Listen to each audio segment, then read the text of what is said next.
Hello.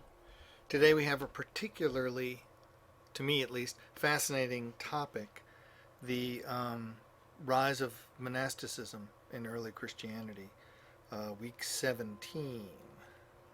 New spirituality. I would argue that that's not all that good a title.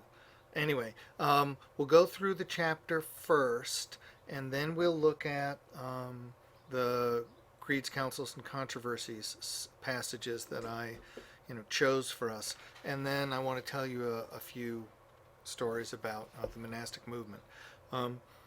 Before we begin, let me say that it is perfectly clear, and I will mention this as we go through, but I want to start with this idea. It is perfectly clear that we do not know the origins of the monastic movement. We do not know when or where it began. Every place we hear of it, it is already going. So there is no, like the origins of Christian marriage, which we also don't know. We never hear about Christian people thinking, oh, hey, let's get married. They're already always getting married, as they were in all cultures before Christianity arrives.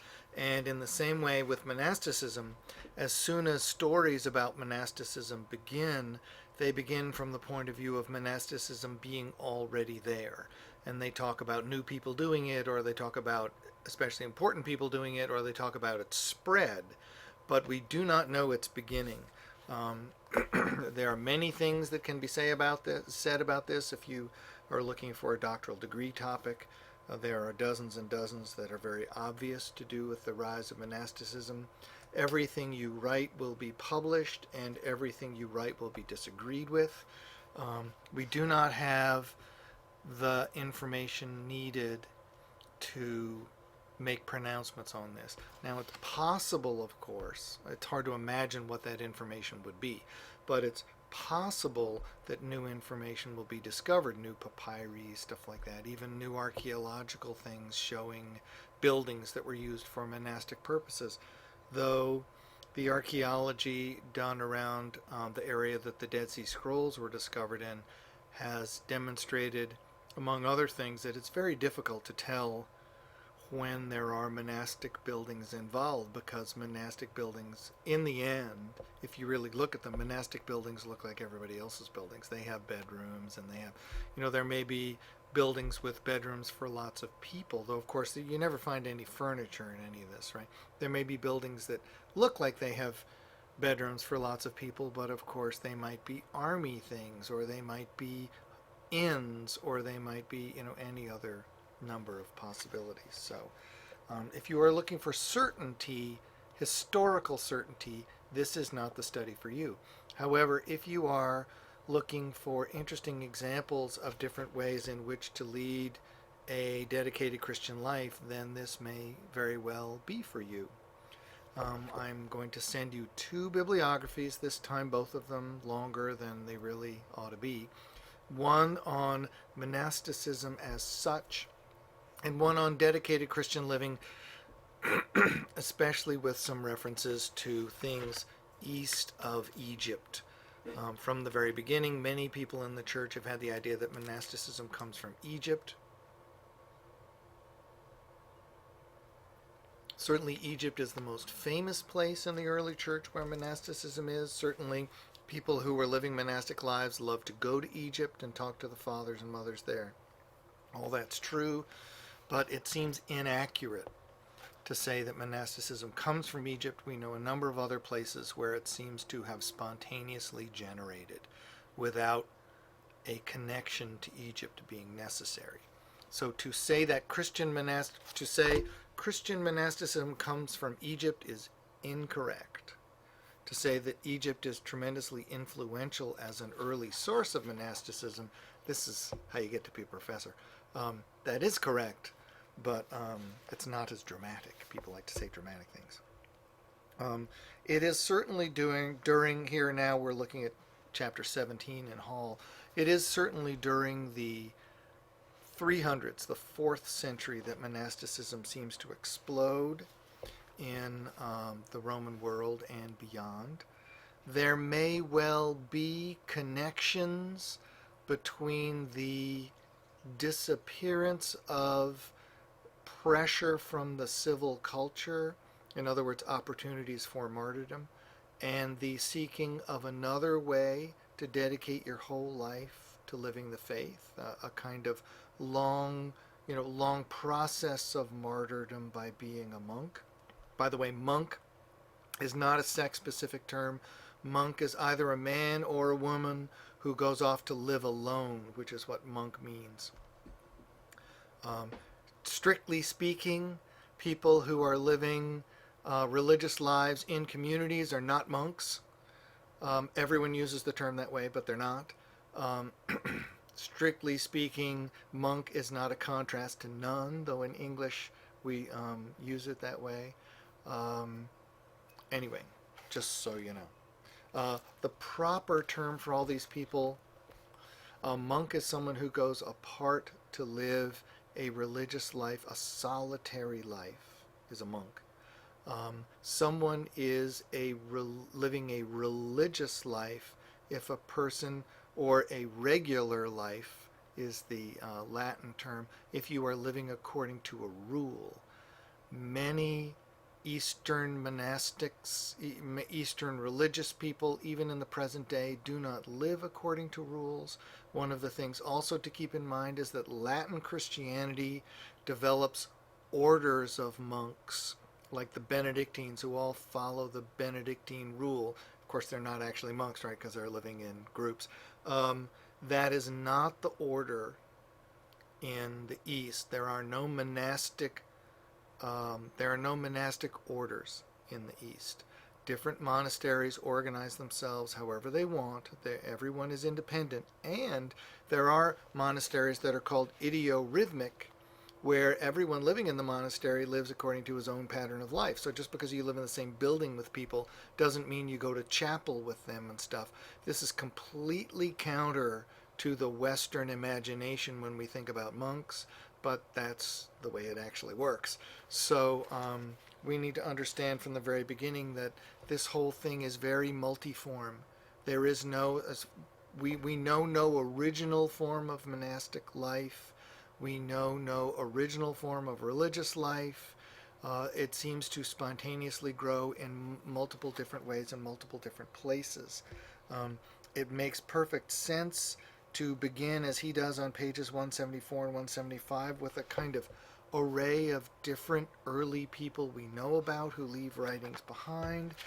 The Anthony in Egypt is certainly the most famous monk ever, the one who is in some ways the monk that all monks to a certain degree are copying.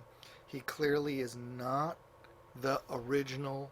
He's not the earliest person to do this. Just to look quickly at the page on 174, you notice that, first of all, if you read this, first of all, you notice that that Anthony goes out into the desert and he seeks other people out there to be examples to him, which shows by definition that he's not the first person to do that. And also when he finally gives up all of his property to dedicate himself to this, irrevocably, he puts his sister in a religious house. In other words, there already is at least one house of nuns that he can park his sister in while he goes off to live in the desert outside of Egypt, outside of the settled part of Egypt. These are basic facts that people often read right through and don't even notice. But the earliest writings about monasticism make quite clear that by the time the writings are put together, this stuff's already going on. Okay. So we have Anthony, we have Gregory of Nyssa praising his sister Macrina. There is a life of Macrina that survives, which is very interesting if you're interested in this kind of thing, particularly if you're interested in women leading this sort of life. You will see on the lists that I send you that they're. I could literally have filled a dozen pages without difficulty of different collections of sayings of the early monks, but that serves no purpose. You can go on Amazon and bankrupt your family by buying these things if you want. And I encourage you to do so, not to bankrupt your family, but to buy lots of this material because it's fascinating stuff. It is also noticeable if you look at Pachomius here on page 177. Pachomius does found a central monastery which then spreads up and down the Nile with what we would call daughter houses in multiple places, so that there are, say, 1,300 monks in the monastery at Tabanisi where he himself lives, and about 7,000 other monks up and down the Nile. So more than 8,000 monks total by the time he lives. This is not really an order, not being formally organized. It's more like if you've done medieval history, more like the Cluniac movement in Western monasticism, where there is sort of a loose association of houses that are trying to live according to the same pattern, but there's no government. One of the things to know about Benedictine monasticism, by the way, is that Benedictine monasticism is not in strict terms an order like the Franciscans. The Franciscans and the Jesuits have a person who is in charge of their order, and they are run centrally from Rome.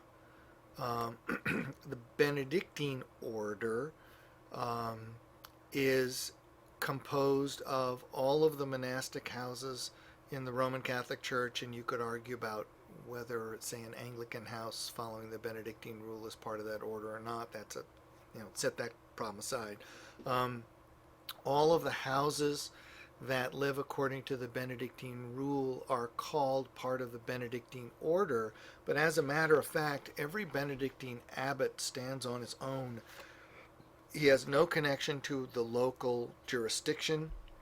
The bishop in whose diocese his house is has no formal control over him, no power to discipline him in any way.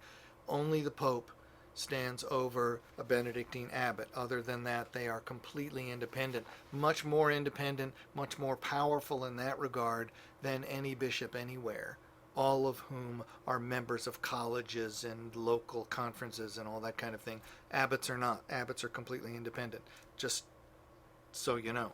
But one of the things to remember is that it is true that there's no such thing as orders in the East, but there have been these collections of houses that are self-consciously guiding each other and supporting each other. So that is also something to keep in mind. In Syria, as the second bibliography I send you will make clear, there are different forms of monasticism from a very early period. We see in the Syrian church what you could call domestic monasticism or domestic religious life, whereby people dedicate themselves to religious life, both male and female people, and they continue living at home. This is something which seems to occur very early. As one of the best articles about this is by Sidney Griffith, who was a professor of mine at Catholic University, called Singles in God's Service. The term they use for monk there, ihidoio, which is the equivalent of a monachos, the Greek term, a single person. It's very clear that they do not mean this in terms of a hermit, because you can do this living at home with your mom, right? They mean it in terms of people who choose not to engage in normal family life. In other words, they don't get married and have children, which is essentially universal in their culture. And so they're making a very particular choice not to get married. This is also one of the ways that women in the early church signal that they are going to live a religious life. They choose not to get married, which puts them completely outside of the normal pattern of life in their culture and, of course, other people in the church. The religious history of the lives of the monks of Syria, um, it's also called, by Theodoret of Cyrus. Here I'm on page 78, is a tremendously interesting work. You should take a look at it sometime, if for no other reason than that it contains essentially an eyewitness account of Simeon the Stylite. Simeon the Stylite living on a pillar, a stylos. Simeon the Stylite's a tremendously important figure in the church, living publicly as a monk on top of a pillar for decades, becoming immensely revered and famous, and providing an example of intense spirituality for both people who are trying to live explicitly religious lives bound by a rule, right, or people who are just trying to be good Christians. And it's remarkable that we have an eyewitness account of him, from the actual pen of the person who saw him, and he's very clear about when he's recounting things he heard about Simeon and when he's recounting things he saw, and so it's a tremendously valuable piece of historical evidence. It's also a fascinating thing to read. I urge you to get a hold of that. In my opinion, in my experience, lots of public libraries actually have a copy of that book by Theodoret. It became quite well known, maybe in the 80s or 90s. I can't remember when the translation was made. And so you can sometimes find it in public libraries in unexpected places. But it's worth buying. It's in paperback. The major figures, Evagrius of Pontus and Didymus the Blind and John Cassian, are all mentioned in this chapter. He ends with Evagrius and Cassian. Until quite recently, these people's works were inaccessible to modern people because they had not been translated. In the last 20 years or so, there's been quite a bit of Evagrius translated. Cassian's two major works are both in print, easily obtainable, and there are also biographies, studies of Cassian that are out. The more you read these people, the more interested you become in them, because they are fascinating.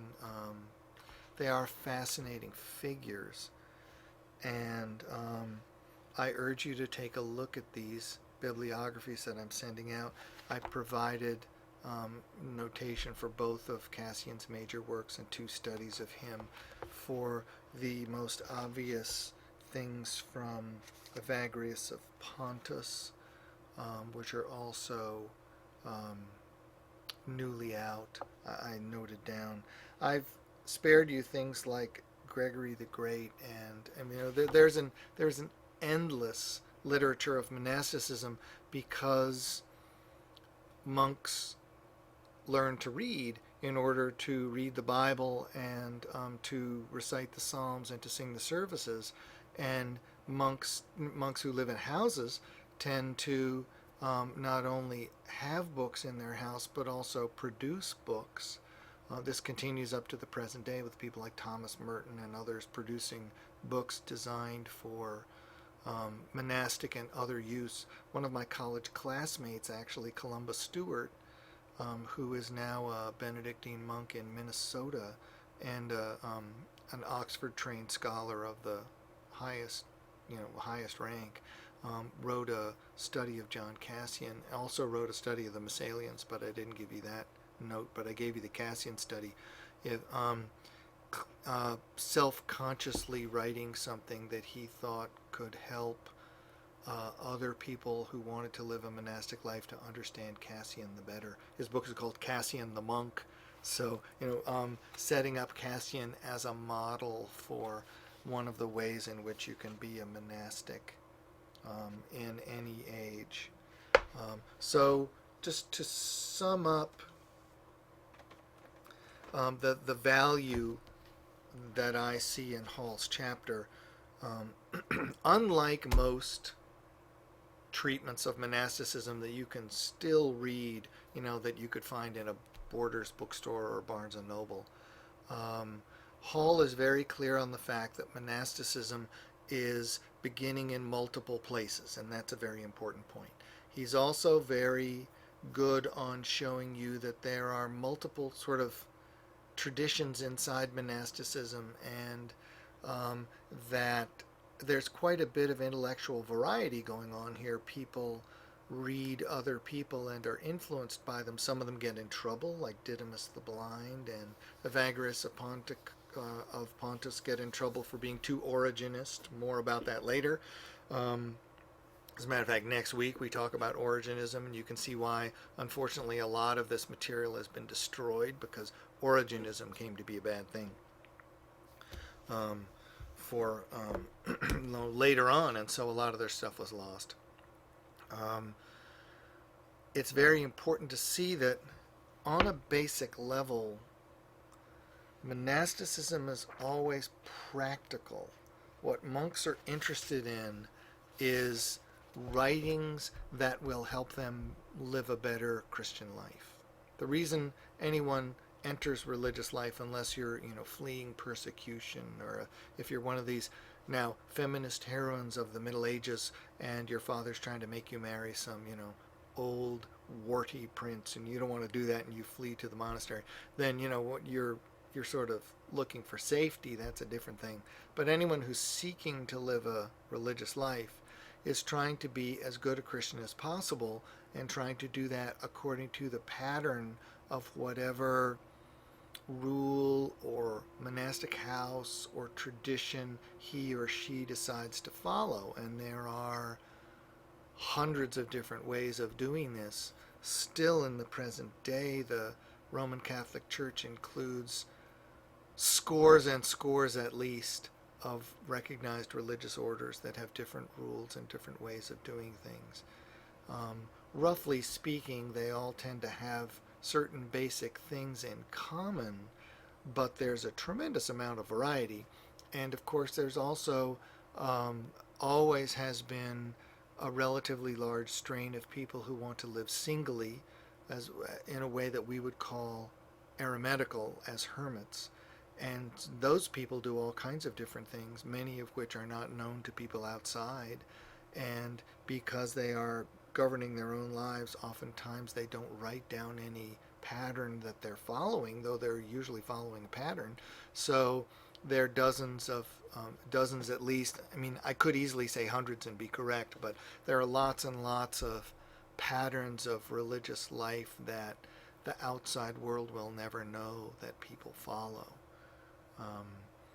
Just as a note, if you listen to John Meyendorff's lectures on, we've talked about him before, the former dean of St. Vladimir Seminary, his lectures on prayer, he talks about setting a pattern of life for yourself.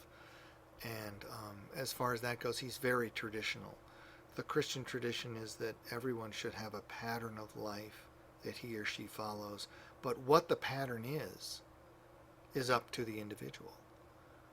So there are people, I know because I'm a priest and people talk to me, there are in our own small communion a variety of different patterns of life, spiritual life, that people are consciously following, some of which are explicitly based on traditional orders, like the Augustinian order or the Franciscan order or the Benedictine order, and some of which are generated by the individual or by the individual together with a spiritual advisor. So even today, when monasticism is, certainly in the U.S., monasticism is less obvious than it used to be. There's quite a bit of religious life around, and a lot more of it than you would think if you were just counting buildings. Where do the nuns live? No nuns in there anymore, so therefore there are no nuns. And that isn't how it works. Okay, let's begin now on looking at some of these readings. I'm on page 190 in Creeds, Councils, and Controversies with Pachomius and his monasteries. It's just interesting to look at the original passages or central examples of the original passages that someone like Hall is basing his material on.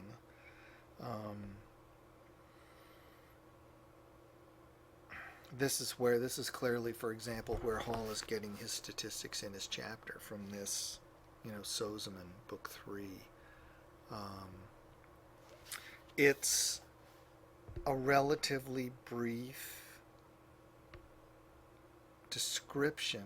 It's enough to give us something to work with, but it does not answer all of our questions. Look at the last 6 lines. But the community at Tabanice with which Pachomius lived consisted of about 1,300 men. The others resided in the Thebais, or the Thebaid, around Thebes in Egypt, which is now called Luxor.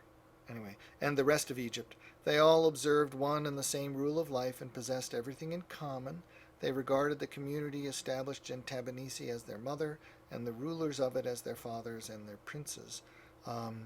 They regarded the community established in Tabanice as their mother, so that they have a conscious sense of coming from this particular monastic house. That says nothing about how these things were actually run. It says they have all things in common, but at the time, as always, the Roman government would have had a very particular idea about who actually owned the house and who actually owned the stuff inside, because that would affect their taxes, and governments like to know about taxes.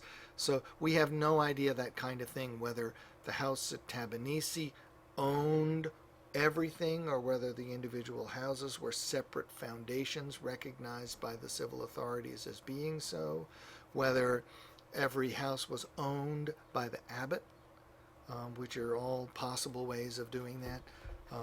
If you ask something like, who owns the Ford Foundation, right? Well, you would say the Ford Foundation owns itself, right? But what does that actually mean? It means that they're a specific group of people on the board of the Ford Foundation who make all the decisions relating to that. Who's going to decide who spends the money, who's going to decide where they have their offices, all these things.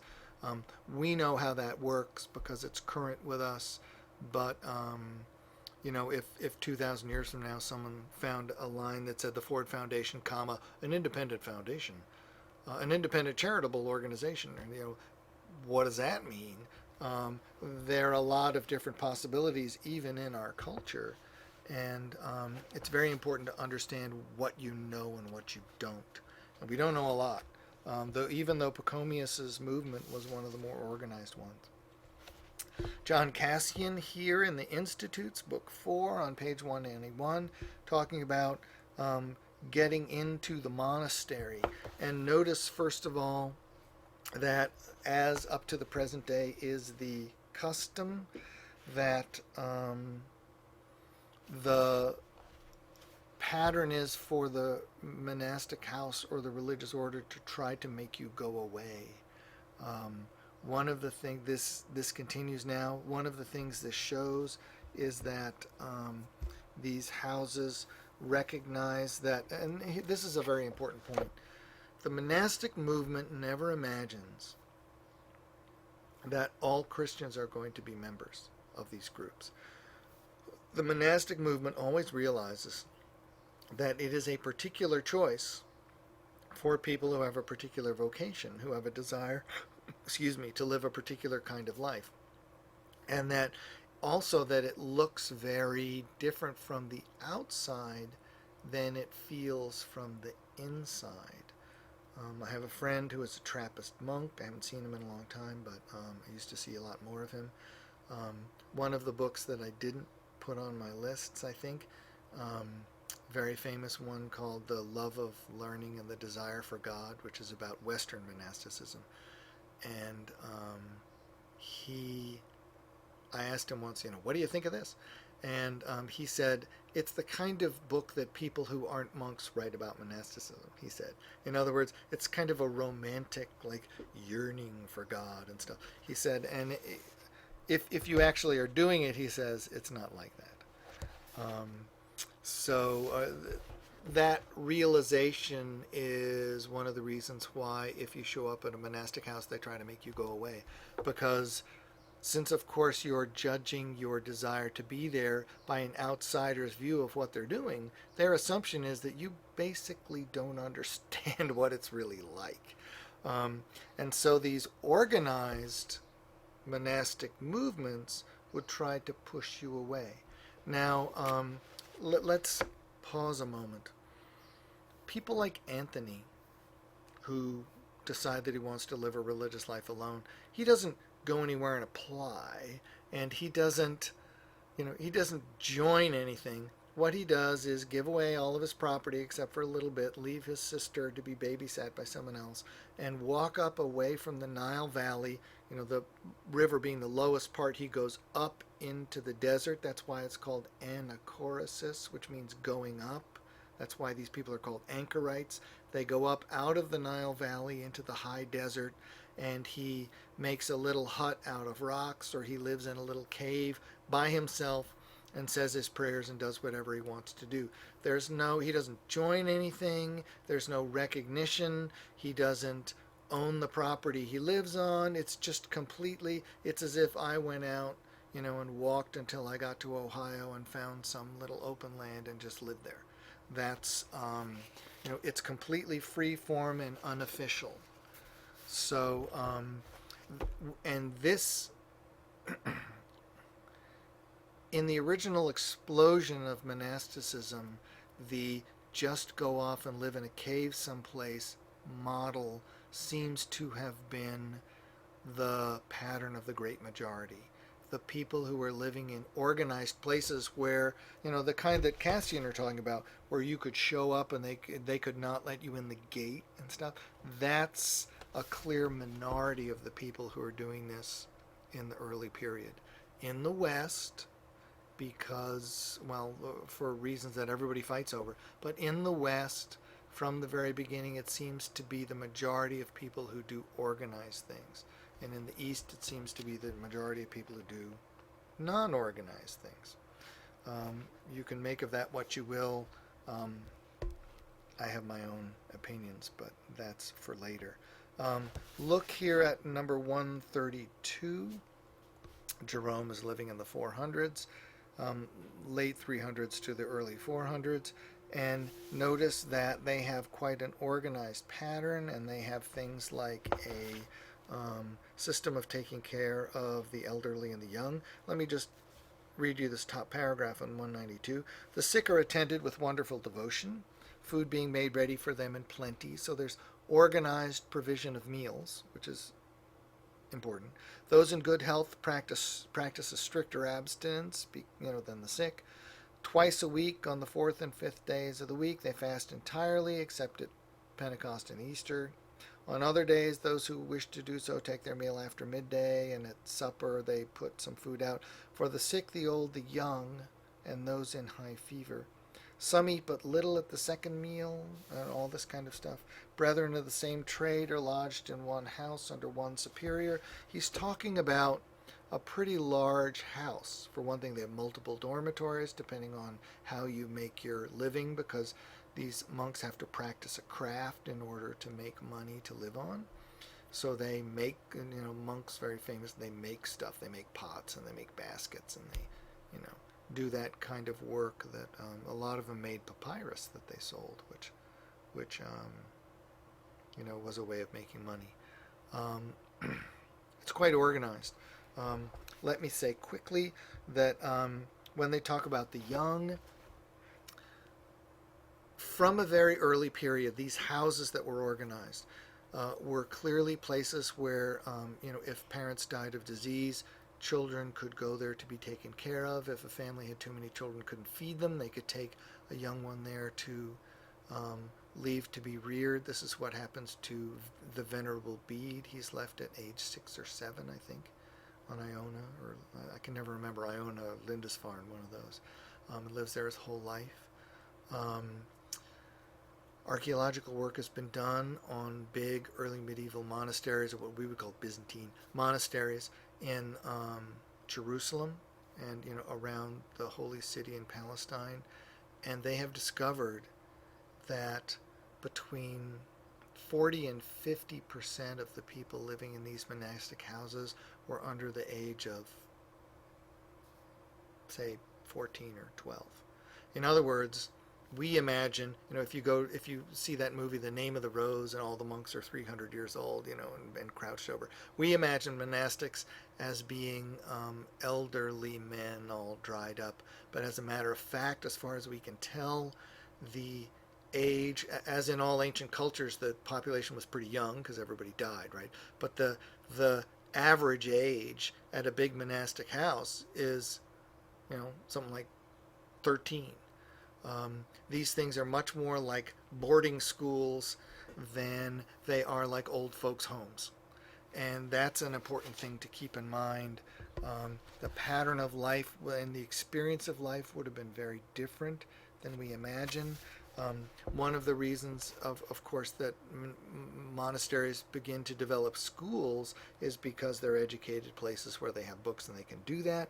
Another reason is because that's something that they can do that will help support the house, because if you're a nobleman and you want to send, your younger son there to learn to read so he can be a bishop when he grows up, as the Middle Ages develops, this gets to be a pattern. They can charge you money for doing that.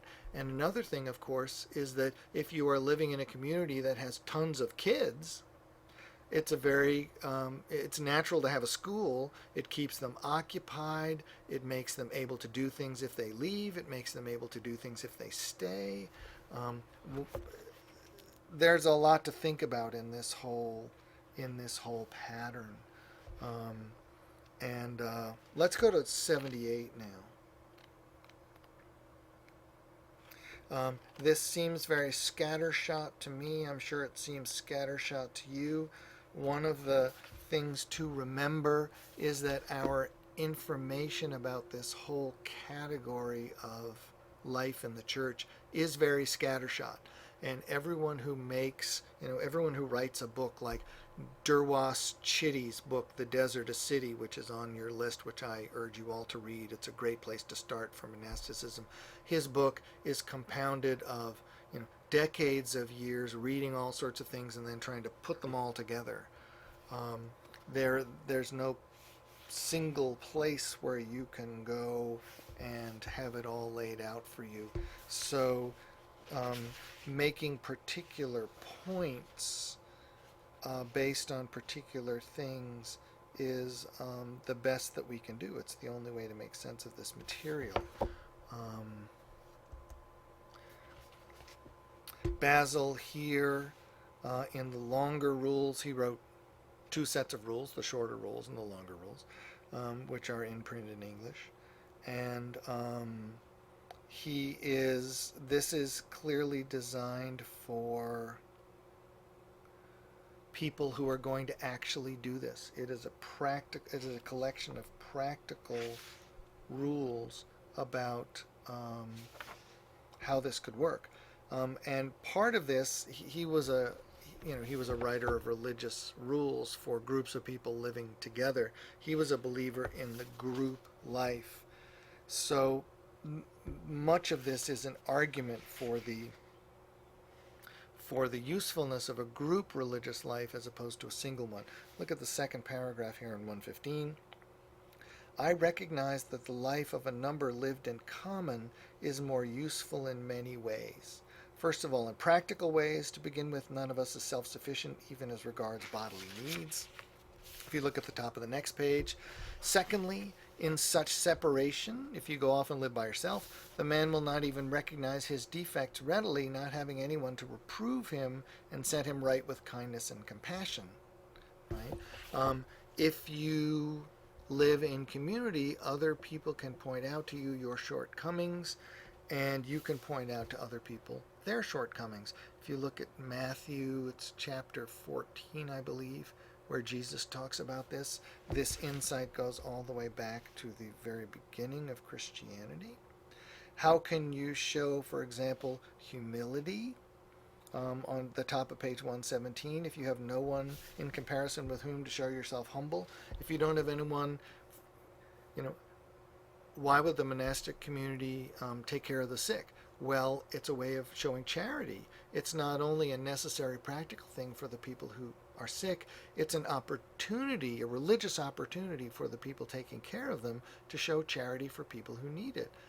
Why would you bother with raising children to whom you're not related? Well, it's a way of showing charity. It's a way of showing humility. You're not too good to take care of these little babies and small children.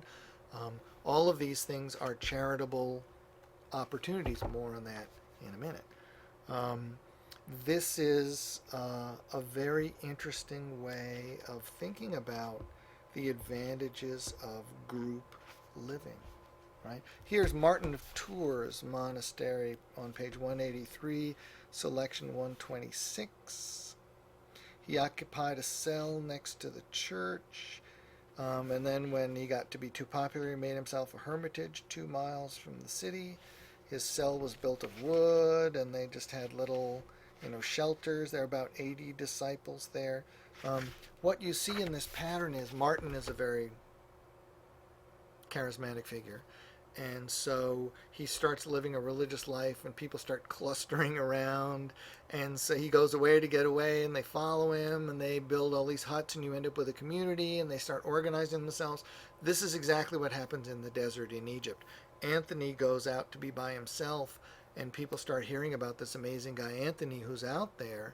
And so they begin to go out to live near him, and Anthony tries to go farther into the desert, and they go with him there. This is the desert becoming a city, as Chitty says. That's a quote from an early monastic source, and so the desert became a city, because all these people move out into the desert to be with the monks so they can get the benefit of helping each other through advice and stuff. Also more about that in a minute. This pattern is very common. It's also worth noting that Martin is the Bishop of Tours, and he's living this kind of life while he's the Bishop of Tours, and it's sort of in the midst of a monastic community. We know a number of early Christian bishops who followed this pattern. Augustine of Hippo himself gathered around him his diocesan clergy, and they lived essentially a monastic existence in a complex of buildings which are just being now recently excavated in Hippo in Tunisia. And it's clearly, I've seen photographs of this, it's clearly a monastic setup in terms of, group eating, some kind of dormitory, studying together, lots of course, Augustine is there, lots of writing and reading and things like that.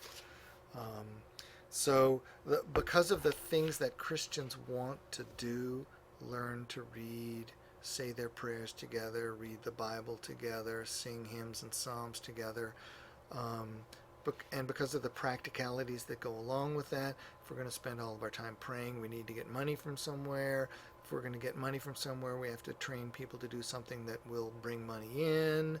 We have to have some kind of place where we can lay our heads, and place where we can keep our books, and place where we can say our prayers, and place where we can do our crafts. All those things, because those needs are relatively standard and relatively practical, this is why monastic houses end up being relatively alike in all the different places that they come into being. Okay, so I guess we've already looked at here's Jerome talking about monks and the way they work. There are in Egypt 3 classes of monks. Jerome's an intellectual who always likes to organize his thoughts, right? Men living in a community, or koinobites, cenobites, from the Greek word for koinos. Then we have the anchorites who live in the desert, and the remoboth, or the sarabites, whom people argue about. We don't know exactly what they're doing, but nobody likes them. In none of the written sources that we like do people ever like the Sarabites, Sarabaites, or the Remoboth, whatever they're actually doing. He's got them living their lives according to a pattern. which, if you know anything about monasticism, is quite recognizable. All eating together, all singing a hymn, all saying their prayers, living apart in different cells, but in a community, scolding each other to help them get better, all that kind of stuff. And we end with the monks of Nitria, Palladius's Lausiac history, which is an early history of monasticism that survives complete. It's available in English. If you search under Palladius, you can buy it, the whole thing. He visits, it's very interesting, he's interested in monasticism, so he goes there to see what people do, and then he writes this book about it. An eyewitness account of a lot of stuff. There are a number of these things that survive from the early time. That's essentially what John Cassian does. He's an Easterner. He's interested in monasticism, so he travels from southern France, as we would call it, to Egypt and lives there for a number of years, learning all sorts of stuff, and then goes back and writes books in Latin, so Latin-speaking people will have access to this tradition. And of course, in every Christian language, there's a lot of monastic material. Large parts of it overlap because everybody's interested in the same kind of thing. It's always practical. They're trying to show you how to do this. But there are also individual things and details and stories that survive only in particular languages. So people who are trying to do the very difficult thing of being experts in early monasticism have to learn all kinds of languages that other people don't, because there's one story you can't do without in Armenian, so you got to spend 2 years learning Armenian, and then someone finds something in Georgian or other languages even more obscure than that, and that's what you busy yourself with. This description of the community in Nitria is quite a standard one for the desert. The mountain of Nitria, which is in the desert. There is a central church where they gather on Sunday for Eucharist, for communion. During the week, they live in their little cells, and they live quite solitary lives, though they're in community. They see each other there. And this, just to take 2 more minutes before I tell you some stories. If you're thinking about Egypt, if you imagine, there's Pachomius there by the river with his big houses. But if you imagine the anchorites, the guys who go up into the desert, the way they live, they tend to live together in clusters because they have to live near water. They live in little huts or caves. They mostly keep themselves to themselves during the week, and then on Sunday they gather together for services and to receive communion. Remember, monks are lay people, so very few of these people are priests. There may be one priest there who would do communion for 5,000 monks on Sunday and hand it all out. Hard to imagine that, but that's what we hear happening. And so it is a kind of communal life in the sense that they're there within sight of each other around these water holes. They can't go too far. In the desert in Egypt, you take a bucket, you walk to the water hole, you fill your bucket, you walk back. If you live too far away, you lose more water walking to and from the well than you do by taking a bucket from the well, so you die of thirst. So there is a practical limit to how far away from water people can live, and that's why they cluster together. Lots of stories about early monks deal with water. I'm going to tell you some in just a minute. This passage from Palladius is a very good thing to read here on pages 194, 195, 196, if you're trying to get a picture in your mind of what it actually was like to be in one of these monastic communities in Egypt or Syria in the early period. Let me tell you 3 stories. I think these stories are useful because they encapsulate some of the flavor of early monastic literature. The only way to really get a sense of how this stuff works is to buy one of these books of sayings and start reading. There is, in important ways, there is no beginning and no end to this stuff. You just jump in and swim around. That's the best way to go about it. That's how the people who do this still to the present day read their stuff, and that's how the stuff was written. It's just collections of stories. More stories are better than fewer stories. Let me tell you three. Monks, there were Messalians, about whom we hear those who pray without ceasing. Messalians came to one of the communities in the desert in Egypt, and they were boasting that they prayed without ceasing. And so since Christ instructs us to pray without ceasing, and so does St. Paul, especially St. Paul, I think, they were the only ones who were following the commandment, not the sort of mainline monks, so they were better than the other monks. So this old monk talks to them and says, how do you actually do this, praying without ceasing? He says, do you eat? And they say, oh yeah, we eat a little bit every day. And he says, how do you pray while you're eating? While you're chewing, how do you say the prayers? And they say, well, we can't do it while we're chewing. And he says, well, do you sleep? And they say, well, we try not to sleep. He says, but you do sleep. He said, they say, oh yeah, we sleep a little bit. He says, how do you pray while you're sleeping? And they say, well, when we start praying as soon as we wake up. So he says, this is what I do. He says, every morning I get up and I say my prayers. I recite my psalms. Lord, have mercy upon me. Lord, forgive me my sins and let my cry come unto thee. And I walk, while I'm doing that, I walk down to the river and I gather up some reeds. It says, and then while I'm walking back to my hut, I'm saying my prayers, Lord, have mercy upon me and let my cry come unto thee. He says, and then I sit in my hut and I weave baskets all day long. Lord, have mercy upon me, let my cry come unto thee. He says, and then when I'm done, sort of afternoon, when my baskets are done, I carry my baskets into the village, to the village square, and I sell my baskets, and I get 3 or 4 copper coins for my baskets. He says, and then while I'm doing that, I sit there at the market, waiting for people to buy my baskets, and I'm saying, Lord, hear my prayer, let my cry come unto thee. He says, and then I take my copper coins and I buy bread. He says 3 or 4 loaves. And he says, as I'm going out of the village, there's some families of poor people who are there begging and they don't have anything. He says, and I give them, if I have 4 loaves of bread, I give them 3, like little pita loaves, right? He says, I give them 3 loaves. And he says, and then I go back to my hut and I eat my bread.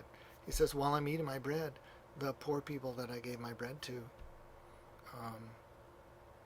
pray for me, so that when I'm eating, they pray for me. And he says, and when I go to sleep at night, the poor that I gave the bread to pray for me, and the angels also, who witness this, pray for me. He says, that's how I pray all the time. The message being that, it's interesting because he's a solitary monk, by himself. The message being that nobody can fulfill the commandments by himself. Only with the help of other people, other beings, can we fulfill the commandments. And the way to get the help of other people is through charitable action, right? So it teaches charity and it teaches humility. And so even one of the things it shows is that even the monks who were living by themselves, this guy's a complete solitary in his own little hut, he has a sense that he is part of a community, and it is the belonging to the community that makes it possible for him to live as a solitary and to survive. So there's an interesting kind of tension or working together of the solitary and the communal in that. Another story, I would read these to you if I had them, but I can't find them now.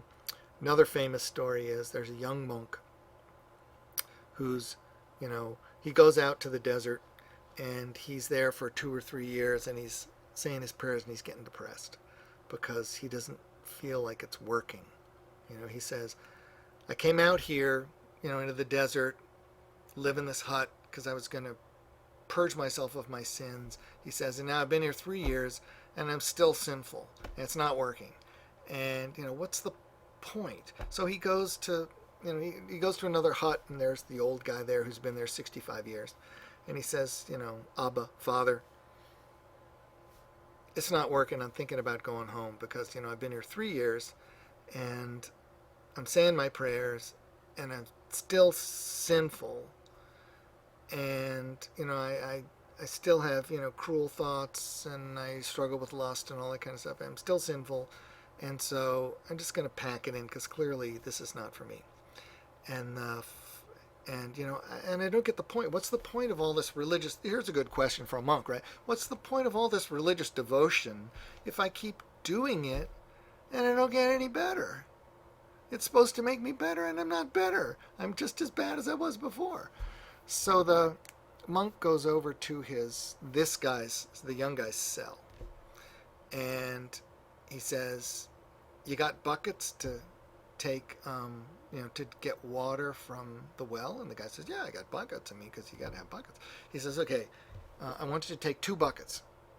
He says, "Okay, the leather buckets, right? They have." He says, he puts one on one side of the door of the hut. He says, "This is your bucket that you take to the well every day." He says, "Every day, I want you to go to the well. The well is 2 hours walk away, right?" He says, "I want you to go to the well and get a bucket of water and come back. And when you get back," he says, he takes a stick and he sticks it in the sand. He says, "I want you to pour it on that stick." Okay, every day. Go take this bucket, go to the well, bring it back, pour it on that stick. He says, "This bucket is the bucket that you don't take to the well." And he puts it on the other side of the door. And he says, "Every day when you go to the well with your bucket you take, I want you to leave your bucket you leave it alone." And the guy says, "Okay."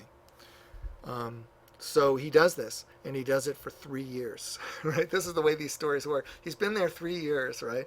So the old man says, "Do this every day." So he does it, and he does it until the guy tells him to stop. So 3 years later, the guy comes back and says, the old man comes back and says, "How you doing?" And the young guy says, "Well, every day, Holy Father, I've been taking my bucket that I take to the well and filling it up with water and bringing it back and pouring it on the stick." He says, "And there you can see there's the stick in the sand. Of course you pour water on a stick in the sand in Egypt, up in the desert, it just goes right through." So he says, "There's my stick, and there's the sand, and here's my bucket that I use." And the old man says, "How does your bucket that you take look?" And he looks and he says, "It's empty." He says, "Yeah, but how does it look?" He says, "Oh, it's clean and nice." He says, "Of course, because I've been, filling it every day for 3 years." So, he says, "Clean and nice and everything, but there's nothing in it. It's as empty as when I started." And then the man says, "Show me your bucket that you don't take." And he goes over to the bucket he doesn't take. He looks in, whoa, it's full of cobwebs. It's got a scorpion in it. It's got dust and dirt and everything. And, the man says, it's horrible. It's got a scorpion in there. There's dust and dirt. It looks terrible." And the old man says, "Prayer is like the prayer in your soul of the prayers you say every day is like the water in the bucket." He says, "The water doesn't stay in the bucket forever, but just like the prayers don't stay in your soul forever, you have to keep repeating them all the time." He said, "But look at the difference between the bucket that had water in it and the bucket that didn't have water in it." He says, this bucket is still empty, just the way it was before you started, but this bucket is clean and nice and beautiful. This bucket that has never had the water in it is dirty and foul and got a scorpion in it." He said, "That's the difference between your soul after your devotions and your soul without your devotions." Right? A very famous story in the monastic tradition. And here's a great one with which to end. A bunch of monks in the Egyptian desert are walking from one place to another because they're going to go call on some holy father and ask him for spiritual enlightenment, right? So they're walking along the road, and in their little kind of brown bathrobes that they wear, and along, coming the other way, is a group of nuns, female monastics, who are walking the other way. And so the monks see them coming, eek, women, right? And they run off into the desert, this by the side of the path, and like 100 yards away, and they're walking along, sort of covering their eyes like this, so they're not tempted by the women. And the women are walking along on the path, and they stop and turn to these guys, and they yell, "If you were real monks, you wouldn't have even noticed that we were women." And then they keep on going. It's a wonderful pricking of the balloon. One of the things that the monastic literature always does is try to show that people who are living religious lives, oftentimes when they think they're being the most religious, are actually showing that they're failing in their calling. Because it's absolutely true. If they were not going to be tempted by the women, they wouldn't have been looking for women, right? If they were really thinking about God, they would have walked right past them and never noticed. Even though they're both in the middle of nowhere in the desert and there are no other people around, they would have been walking along focused on God, not walking along focused on, like, is there anything here to tempt me? Like, is there gold on the ground? Are there women over there? Is there food I'm not supposed to eat? If they walked along thinking about God and the Psalms, reciting the Psalms, they wouldn't have noticed that they were women. So you need to read monastic literature in order to realize one of the things that people who are, I've never been called to monasticism, one of the things that people who are not monks think is that people who are living religious lives are kind of obsessed with their religious lives, and that they have no perspective and are completely taken up in that. And one of the things that the monastic literature is so clear on is that the people who are actually doing this are very fully aware of the pitfalls that trying to live a religious life set up exactly for the people who are trying to do it. It's a very self-aware tradition. Fascinating. There's a lot in it that is of permanent value for people who are trying to live religious lives. I'm sorry this has been so scattershot, but the best thing you can do is to read through, in the creeds, councils, and controversies, read through all the monastic things that they offer you and think about what's in them, and what's actually being put forward and what life is like for these people. And then if you're interested, read something like The Desert a City, or get one of those collections of sayings and read that for yourself. And you'll see a lot. If you want something brief, I did write a book which is partly about the Desert Fathers, and it includes some chapters that are explanation with some original selections from the Desert Fathers, and you could read that too if you wanted. All of these sources are trying to do the same thing, and with monastic stuff, more is better, because the more you soak in it, the more you sort of understand how it works. So once you begin, I think you'll be caught up. It's charming literature, and people like that are a reproof to those of us who, are so balanced and moderate that we never really try as hard to be good Christians as we ought to. And it's always good to be reminded that there are people all through history and even now who actually are trying as hard as they can. That in itself is a very humbling realization. So, thank you.